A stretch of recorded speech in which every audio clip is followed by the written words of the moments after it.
Imagine waking up one day and realizing your freedom didn't vanish. It was converted, not stolen by war or dictatorship, but quietly exchanged for a certificate, a mortgage, and a slogan you didn't write. Happy wife, happy life. The world didn't need to conquer you. It just needed you to say, I do. Herbert Marcuse warned us that modern systems no longer enslave men with violence. They seduce them with comfort, mask exploitation as duty, and label obedience as maturity. And the clearest manifestation of this is marriage. You think you've gained a partner. What you've gained is a role. Father, provider, fixer, protector. You are no longer a man. You are a function. What used to be your life is now infrastructure for someone else's expectations. Your evenings are no longer yours. Your hobbies, if they survive at all, must serve a purpose. Is it helping the family? Your money is now our money, but that "our" is a euphemism, because you don't decide where it goes. You just generate it. Marcuse called this repressive desublimation, the redirection of your deepest human impulses into socially acceptable channels that maintain the very system draining you. You think you're expressing your love, but you're performing a ritual choreographed to make you predictable, profitable, and pacified. What was once spontaneous and passionate is now regulated by calendars, anniversaries, and the looming threat of emotional withdrawal if you fail to perform. And here's the genius of the machine. It uses your nobility against you. Your loyalty, your work ethic, your desire to be good. Those aren't virtues in this system. They're levers. Levers that ensure you'll push through exhaustion, swallow frustration, and keep showing up. Because you're a man, and that's what a man does. You were never taught to ask, at what cost? Because asking feels selfish. It feels like betrayal. And that's precisely how obedience becomes self-policing. You were taught that love is sacrifice, that manhood is measured by what you give up. And so piece by piece you offer yourself until what's left isn't a man, but a quiet, competent utility, reliable, replaceable, invisible. Marcuse said, the people recognize themselves in their commodities. They find their soul in their appliances, their cars, their homes.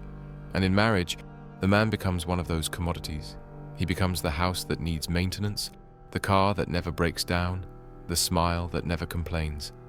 But here's the darkest part. The system doesn't just exploit you. It teaches you to thank it for the privilege. When your needs go unmet, you rationalize. She's tired. The kids come first. I'm just being dramatic. You start managing your emotional pain the way you manage your inbox, systematically, quietly, without disruption. And society claps. Look at him. What a good man. What a family man. What a selfless, upstanding citizen. You don't even notice that you've disappeared. You're still there in photos, in bank statements, in chore lists. But the real you, the one who once stayed up all night chasing dreams, who laughed too loud, who sometimes did selfish things just because he was alive, that man is on a milk carton, missing since the day responsibility became your identity. This is not a condemnation of women. Marcuse never blamed individuals. He dissected structures. Marriage is not a villain in a love story. It's a gear in a machine. One that thrives on your silent compliance. One that survives by convincing you that anything outside it is immaturity, failure, or loneliness. But if you've ever felt the hollow echo after a quiet dinner, if you've ever stared at your reflection and asked, when did I stop being me? Then you felt the system glitch. And that glitch is the start of something rare, awareness. You were never told that the structure of marriage doesn't simply contain your love, it repurposes it. The erotic, the spontaneous, the irrationally passionate parts of you are not just tamed, they're converted into capital. Marcuse called it the social control of libido. What once was a fire that made you bold, impulsive, alive, becomes household energy, neatly rerouted into bills, birthday parties, school pickups, and home renovations. The system doesn't want your desire, it wants your reliability. Eros is dangerous to a world built on schedules. That's why the moment you say "I do," desire is no longer celebrated, it's managed. Sex becomes calendarized, affection becomes conditional, and the spark that once defined your relationship becomes a reward for compliance. A well-behaved husband, a useful man. Marcuse wrote, What is proclaimed and practiced as tolerance today is in many of its most effective manifestations serving the cause of oppression. Your patience, your cooperation, your willingness to wait and work and provide, all praised. But not because they make you free, because they make you manageable. You thought love was an escape from the world, but in marriage, it becomes an extension of the world's demands. You are expected to perform emotional labor, anticipate unspoken needs, manage moods, and do it all with the calm efficiency of a customer service rep at a Fortune 500 firm. Your love has become labor, and your value is tied directly to how little you ask for in return. Men who fail to meet this standard are punished, silently at first, less warmth, shorter conversations, withholding of sex, then publicly, shamed by in-laws, criticized by her friends, excluded from decisions. You learn quickly that to speak your needs is to risk the peace. So you stop speaking. You call it maturity, but it's silence purchased through fear, and all of it is sold to you as virtue. Marcuse warned that capitalist society pacifies rebellion by giving people just enough pleasure to mute their discontent. In marriage, you get moments of connection, a kiss in the kitchen, a warm look at night, but those are the crumbs that keep you loyal to the table you're not allowed to leave. You forget that you once demanded more from life. You forget that silence is not the same thing as peace. You begin to forget yourself. The man who once imagined building empires now celebrates small victories, a quiet dinner, a weekend without an argument, a month where the credit card balance didn't increase. You don't grow, you maintain. You don't expand, you endure. The very energy that once made you magnetic to her is now seen as a threat. If you chase new passions, she calls it a distraction. If you reconnect with old friends, she accuses you of drifting. You're told that compromise is love. But compromise without boundaries is collapse. And that's what most married men become. Collapsed versions of who they were. Still functioning, still smiling, still paying, but hollowed out. Marcuse said, "Free election of masters does not abolish the masters or the slaves. You chose marriage. But what you didn't choose was the operating system it runs on.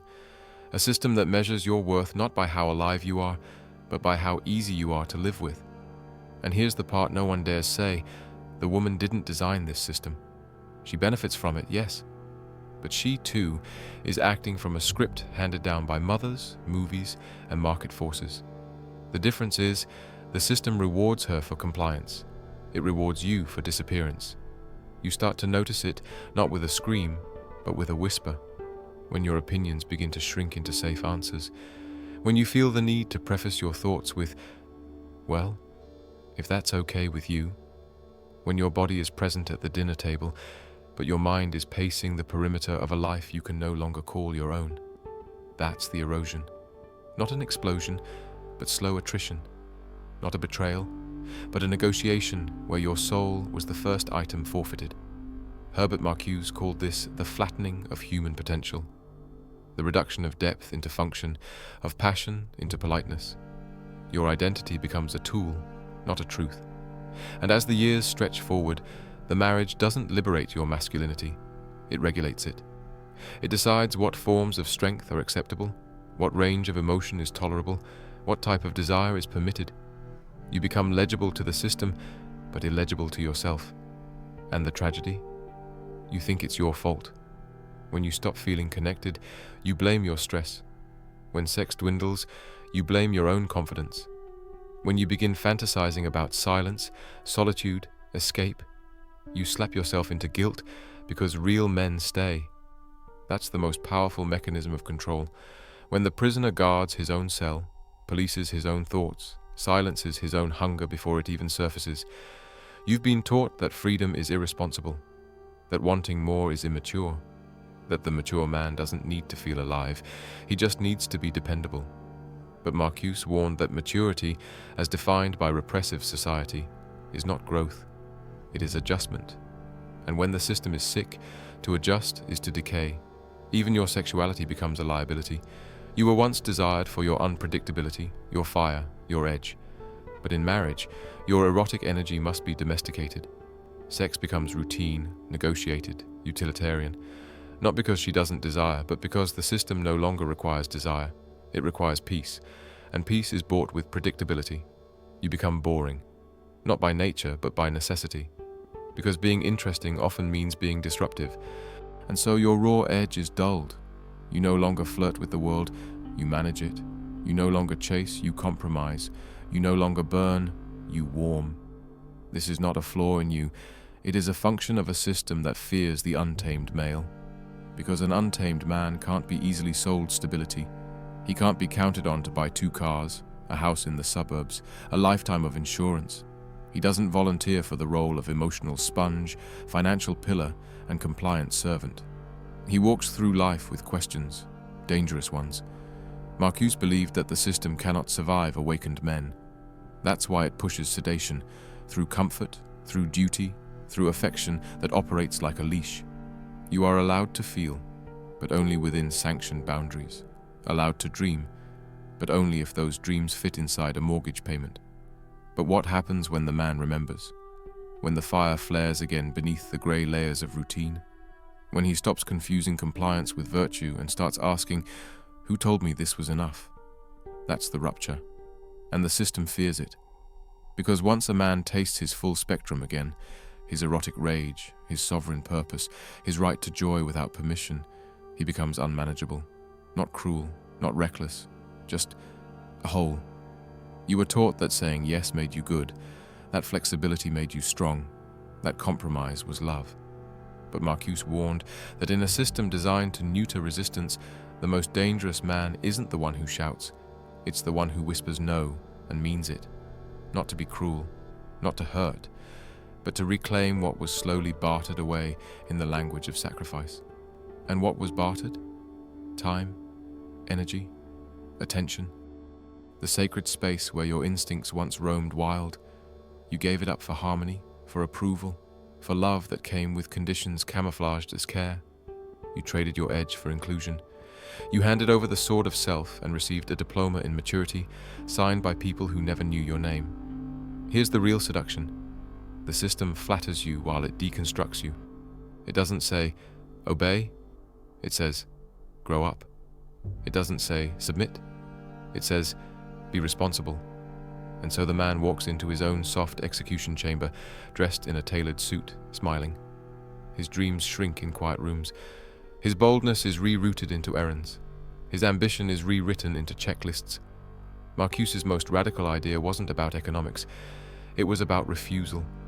The idea that a man could simply stop consenting to the terms of his quiet imprisonment, that he could choose joy over comfort, depth over approval, that he could stop confusing endurance with strength, that he could wake up. And when he does, the resistance doesn't come from his partner.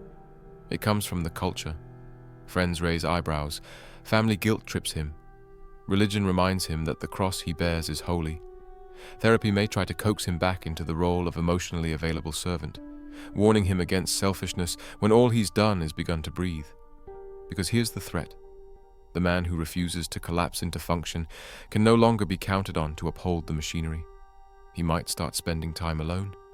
He might start saying no to social obligations that drain him. He might stop chasing sex that feels negotiated and start channeling his energy into art, philosophy, strength, silence. He becomes vivid again, and vivid men are dangerous. Not violent, not abusive, just unwilling. Unwilling to play the game of polite disintegration, unwilling to be emotionally available to everyone but himself, unwilling to prove his worth through depletion. And that, according to Marcuse, is the beginning of liberation, not found in slogans or protests, but in a man who reclaims his inner world from the scripts handed to him. A man who looks at the programmed phrases, real men provide, marriage makes you whole, a good husband sacrifices everything, and asks, who profits from me believing that? Not her, not always. She too is inside the script, but the script itself, that is the enemy. That is the invisible architecture built to house your soul inside a structure of slow surrender. The man who reclaims himself does not need to leave marriage. He needs to leave the illusion. He needs to return to his edge, his instincts, his sacred yes and holy no. He doesn't seek chaos. He seeks clarity. He doesn't seek dominance. He seeks direction. And from that reclaimed self, he can love again. Not as a provider, not as a role, but as a man whose wholeness cannot be outsourced. Marcuse's revolution was never about burning down the house. It was about refusing to be furniture within it. His philosophy wasn't a call to abandon responsibility. It was a call to reframe it. He asked, what if responsibility to yourself came before service to the machine? What if maturity meant depth, not obedience? What if love wasn't sacrifice, but alignment? The domesticated man is praised because he no longer disrupts. But disruption, in its highest form, is how evolution happens.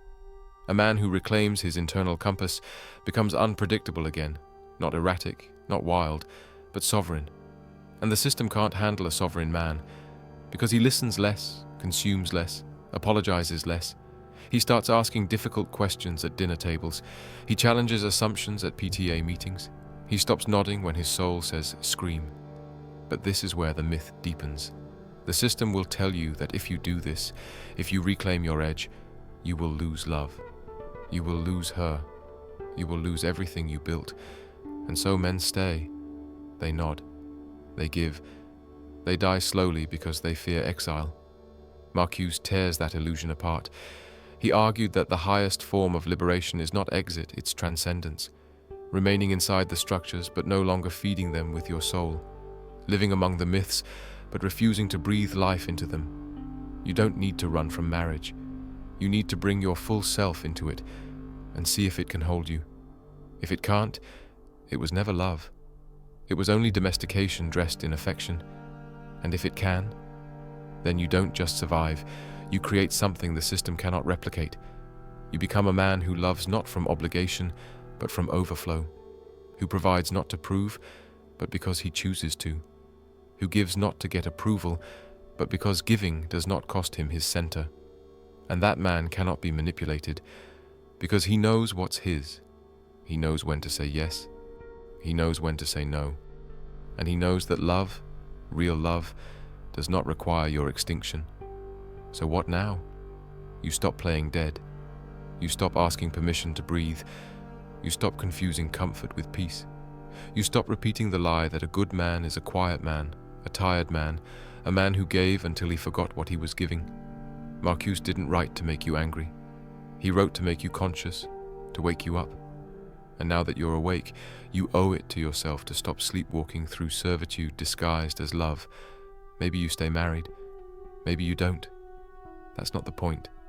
The point is whether you return to yourself, whether the voice inside you that once roared comes back louder than the applause for your sacrifice. Because a man who reclaims his soul can still love, can still give, can still be there, but he does so on terms that don't erase him. And those are the only terms worth living for. If this spoke to something you've buried, bring it to the surface. Like, share, subscribe, and support the channel through the link in the description, because more men need to hear this, and you just became the kind of man who stops pretending and starts reclaiming.